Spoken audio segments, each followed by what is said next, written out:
Project Blue Book in June 1947, while flying his small plane.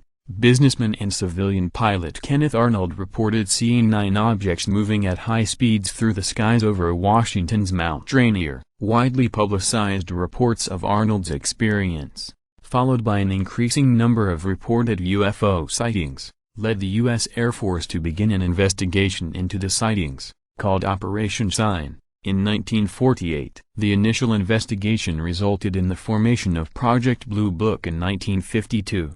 That project became the longest running of the U.S. government's official inquiries into UFO sightings, compiling reports on more than 12,000 sightings or related events from 1952 to its dismantling in 1969. Contents: Early sightings, formation of Project Blue Book and the Robertson Panel. The Condon Report. Ufology continues. Early sightings. Though reports of mysterious flying objects often attributed to spirits, angels, phantoms, ghosts or other supernatural phenomena have existed for centuries, World War II and the accompanying development of rocket science marked a new level of interest in what would officially become known as unidentified flying objects, UFOs. The first well-known UFO sighting occurred in June 1947, when civilian pilot and businessman Kenneth Arnold reported seeing 9 objects, glowing bright blue-white, flying in OF formation at speeds of up to 1,700 miles per hour in the skies over Washington's Mount Rainier. Did you know? Kenneth Arnold compared the movement of the 9 mysterious objects over Mount Rainier to that of a saucer if you skip it across water. This statement later led to the misconception that the objects were shaped like saucers,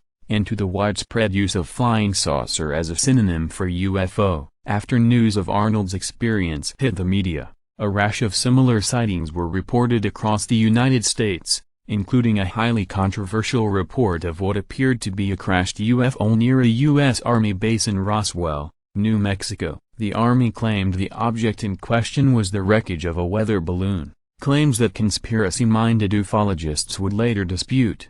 In response to the increasing number of UFO-related reports, the U.S. Air Force launched Operation Sign in 1948. Among the initial theories of the project's participants was that some UFOs were actually Soviet aircraft. This was the Cold War era, after all, although they also posed the hypothesis that some might be extraterrestrial spacecraft. Formation of Project Blue Book and the Robertson Panel. The Air Force's UFO-related inquiries took place against a backdrop of frenzied popular interest in the strange flying objects, which reached its peak soon after Project Blue Book began in 1951. Headquartered at Wright-Patterson Air Force Base in Ohio, Project Blue Book would become the longest running of the U.S. government's official inquiries into UFOs. Alarmed by the striking number of UFO sightings reported in 1952, the administration of President Harry S. Truman feared an outbreak of hysteria over the issue. In 1953,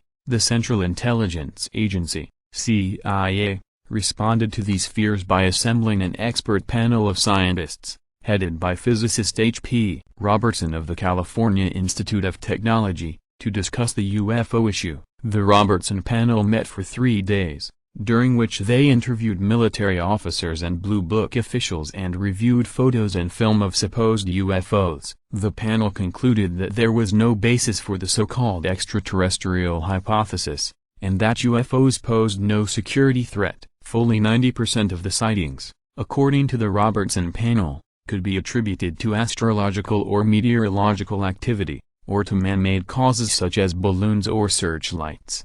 The panel's findings were not fully declassified until 1979, feeding suspicions that a government conspiracy was in the works. The Condon Report. Over the next 17 years, Project Blue Book would compile reports of 12,618 UFO sightings or related events. Similarly to the Robertson panel, Blue Book would eventually classify more than 90% of these as identified, meaning they were caused by a known astronomical, atmospheric or artificial, man-made, phenomenon. The remaining 700 incidents remained unidentified. These included cases in which there was insufficient information to assign the event a known cause. In 1966, the Air Force had requested the formation of another committee to look into the details of 59 UFO sightings investigated by Project Blue Book. The committee, headed by Dr. Edward Condon and based at the University of Colorado, released its scientific study of unidentified flying objects better known as the Condon Report in 1968. According to the Condon Report, the sightings they examined showed no evidence of any unusual activity, and recommended that the Air Force stop investigations into UFO-related incidents. In 1969, in response to the Condon Report as well as a declining number of UFO sightings, Project Blue Book was officially brought to an end. Among its conclusions were that of the sightings categorized as unidentified, there was no evidence submitted to or discovered by the Air Force that they were the result of technology beyond the range of modern scientific knowledge or that they were extraterrestrial vehicles.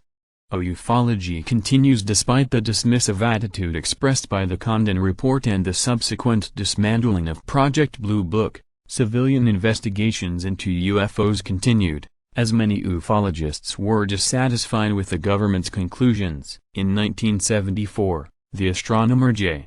Allen Hynek, who had served as an advisor to Project Blue Book, created the Center for UFO Studies, UFOS. This organization continues to look into UFO sightings and to weigh the hypothesis that they could be evidence of extraterrestrial activity. In addition to UFO investigations conducted in the United States, similar work has been done over the years in other countries all over the world, including Canada, the United Kingdom, Australia, Greece and Sweden. In January 1979, the British House of Lords even held a 3-hour-long debate on the subject of UFOs and a motion, eventually defeated, that the British government should make public what it knew about them.